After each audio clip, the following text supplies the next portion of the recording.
Bonjour et bienvenue sur Tournage ETP tutoriel. Et aujourd'hui, je vais vous présenter comment ouvrir un projet Premiere Pro. Alors, tout d'abord, pour commencer, j'utilise le logiciel de la suite Adobe, donc Premiere Pro CS5.5, Premiere Pro pour le montage, After Effects pour les effets spéciaux, et j'utilise Action de Mirelis pour capturer mon bureau. Donc, comment ouvrir un projet Premiere Pro? Quand vous lancez Premiere, vous avez cet affichage. Vous pouvez ouvrir un projet ou ouvrir un nouveau projet. C'est ce qu'on va faire. Dans une autre vidéo, je vous expliquerai comment faire l'acquisition de cassettes numériques, en fait, de bandes magnétiques, parce que ça va se passer surtout dans cette phase. Mais pour l'instant, on ouvre tout simplement un projet. Quand on fait partie de l'association Tournage ETP, on a du matériel qui utilise du format d'acquisition HDV. Donc par exemple la caméra VG20 ou la NX100 il me semble. Donc Premiere Pro c'est très bien fait, vous pouvez régler les codecs temporels, échantillage audio, tout ça vous touchez pas, vous regardez juste DV ou HDV. On est en HDV, tout va bien, vous pouvez choisir où va s'enregistrer votre projet et vous pouvez lui donner un nom, normal.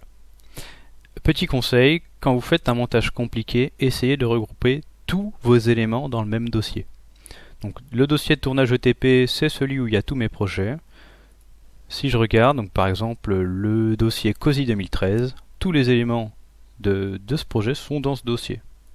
C'est plus pratique. Et surtout, si vous voulez faire le montage sur un autre ordinateur, il faut copier tout le contenu de ce dossier et après c'est bon.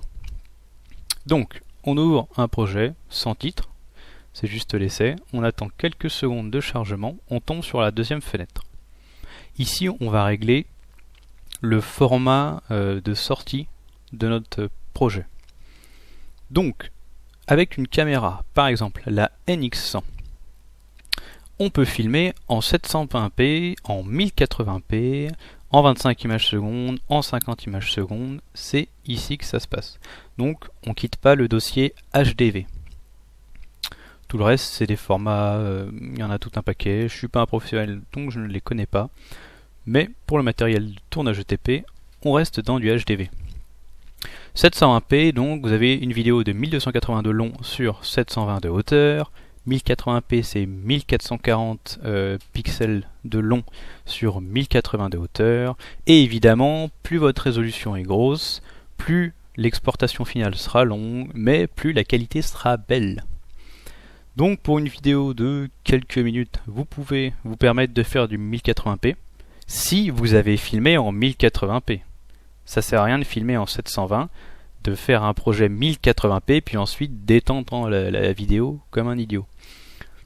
Par contre, si vous faites un projet avec beaucoup de vidéos, donc typiquement un JT, avec énormément de vidéos, le mieux c'est de tout caler sur du 720p. Les vidéos en 1080 sont toujours très belles, les vidéos en 720 seront parfaites.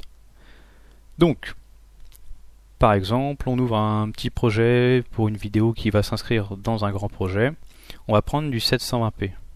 En 720p, vous êtes obligé d'avoir 24 ou 30 images secondes. Pour le 50 images secondes ou au-dessus, il faut prendre le format HDV 1080i 25. Vous avez le petit 50i, 60i. Donc 1080p et 1080i, c'est une différence de prise.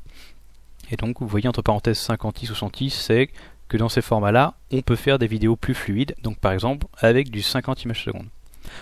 Donc là pour l'instant on est dans une vidéo basique, donc on va prendre du 25 images secondes, c'est le format classique.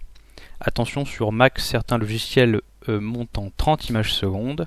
Du coup, si vous importez une vidéo montée en 30 images secondes dans un projet 25 images secondes, à l'exportation finale, vous aurez des décalages.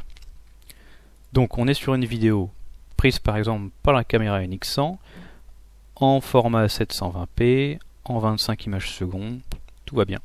On peut donner un nom à la séquence, c'est pas utile. On peut voir avec les réglages les détails plus précis. Et les pistes, c'est dès le départ combien on veut de vidéo, combien on veut de son, c'est pas très important. HDV 720p 25, c'est parti. Quelques secondes de chargement. Et on arrive sur la zone de travail Premiere Pro. Alors ici vous avez le rendu de votre projet final. Ici vous pouvez lire les vidéos qui sont dans votre fichier avant de les importer. Vous avez accès au mixage des pistes si vous voulez que votre première piste soit plus 6 dB, que la deuxième soit moins 28 dB. Ça vous évite de tout sélectionner et de faire clic droit. Enfin, je vous montrerai tout ça. Métadonnées, je n'utilise jamais. Option d'effet, on va le voir juste après. Source, donc c'est justement l'élément. Ici votre fichier.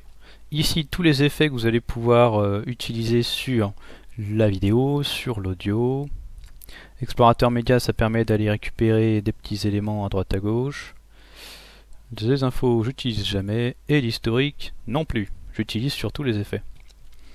Et enfin, la timeline, là où vous allez drag and drop, glisser déposer vos petites vidéos, vos effets, vos trucs, vos éléments, voilà.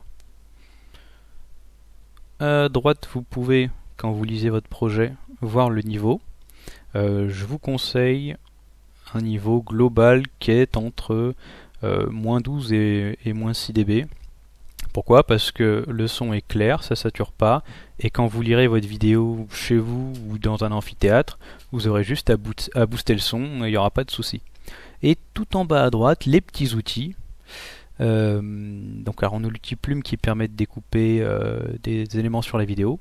Moi pour tous les effets compliqués j'utilise After Effects.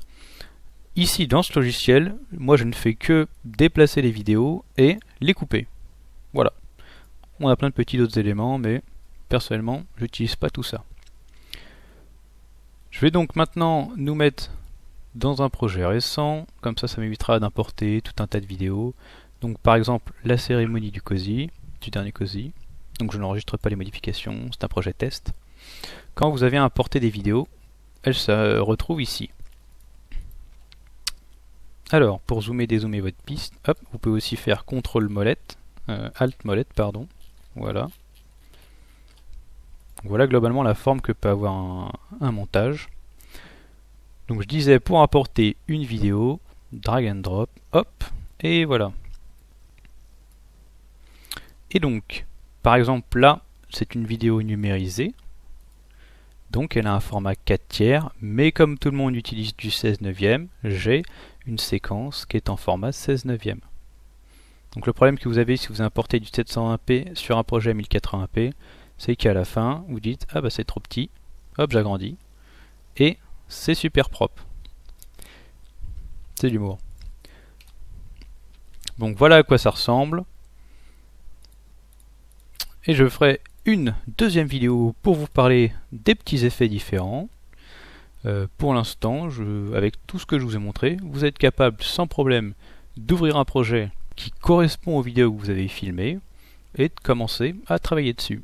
Voilà, à la prochaine pour un autre tutoriel. Salut!